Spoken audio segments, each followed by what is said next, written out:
Welcome to today's news wrap up. Let's dive right into the top stories making headlines today. President Trump has revoked the security clearances of 8 individuals, including Norm Eason and Mark Zaid, who are involved in lawsuits to block the DOJ from releasing names of FBI officials connected to January 6 cases.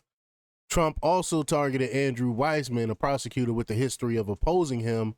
Eason and Zaid represent the FBI officials in these lawsuits and are known for their connections against Trump and his allies. The revocations come amid ongoing legal battles and accusations of unethical conduct by those targeted.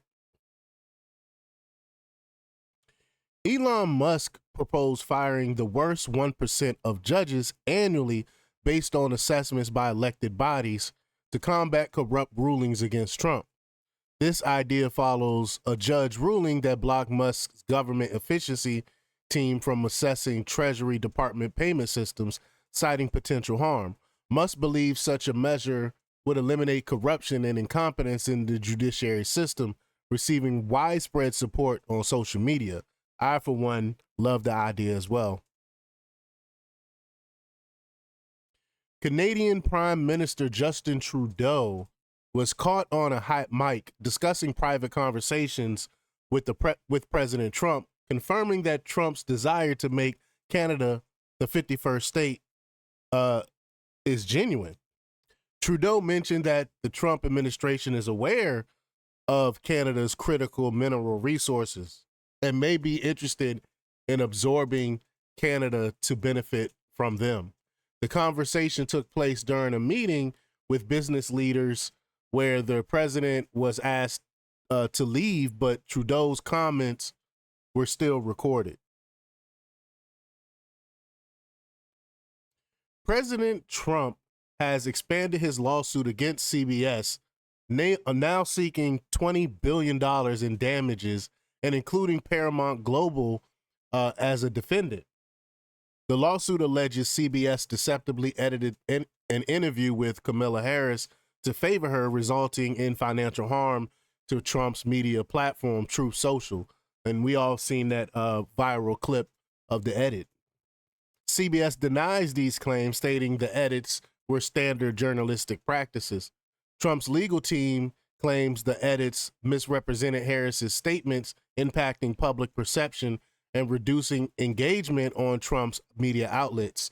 The amended complaint also includes Representative Ronnie Jackson as a plaintiff, arguing he was misled by the broadcast.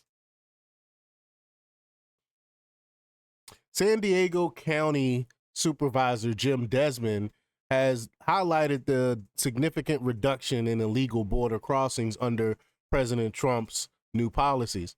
Desmond compared the current situation to the previous 4 years under the Biden-Harris administration, when the border was wide open, leading to high numbers of crossings.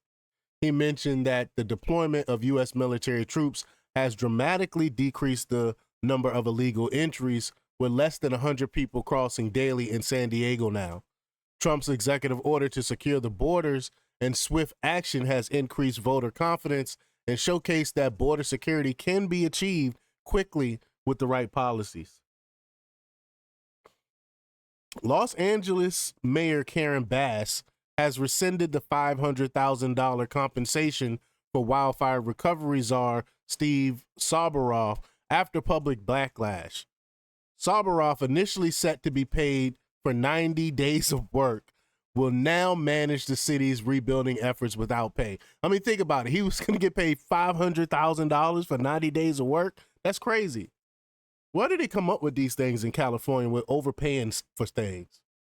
Similarly, Randy Johnson, another official who was to receive $250,000, will also work for free. This decision follows criticism of the high payouts, which were to be funded by philanthropic organizations, and reflects a move to ensure focus remains on recovery without financial distractions. USAID funded the college tuition of Anwar al-Awlaki, a radical Islamic terrorist. Y'all might remember him. I talked about him before years ago. Al-Awlaki falsely claimed to be born in Yemen to secure these funds, despite being a U.S. citizen born in New Mexico.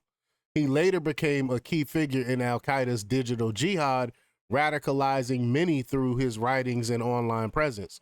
Al-Awlaki developed ties with several 9/11 hijackers and was ultimately killed in a U.S. drone strike in 2011.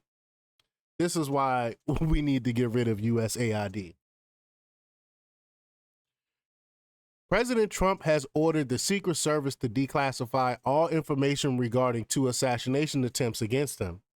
In the first attempt, a suspect named Thomas Matthew Crooks had sophisticated equipment, including encrypted bank accounts and a military-grade scope.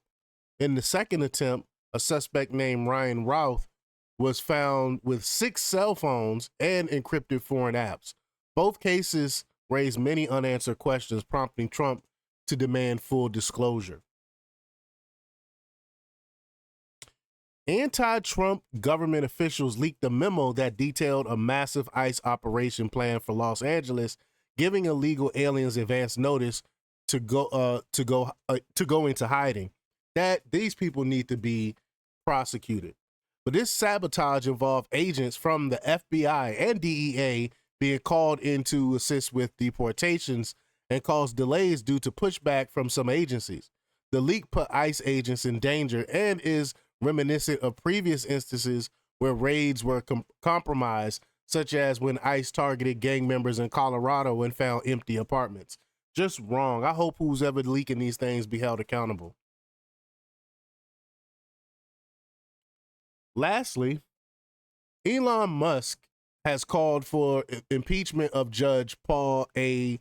Ingramayer, who blocked the Department of Government Efficiency, or DOGE, from assessing a crucial Treasury payment system. It's just ridiculous. The rationale is just ridiculous.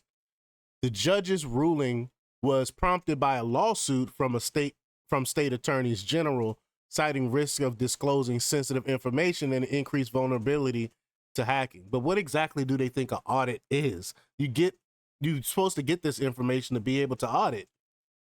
Musk argues that the ruling hampers efforts to eliminate wasteful spending and protect taxpayer money. And he criticized the judge for protecting corruption. That's exactly what it sounds like is happening. A hearing is scheduled for February 14th, 2025 to address the issue further. But that's all for today's news wrap up. Stay tuned for more updates and don't forget to like, comment, share, and subscribe for the latest in news. Until next time, peace.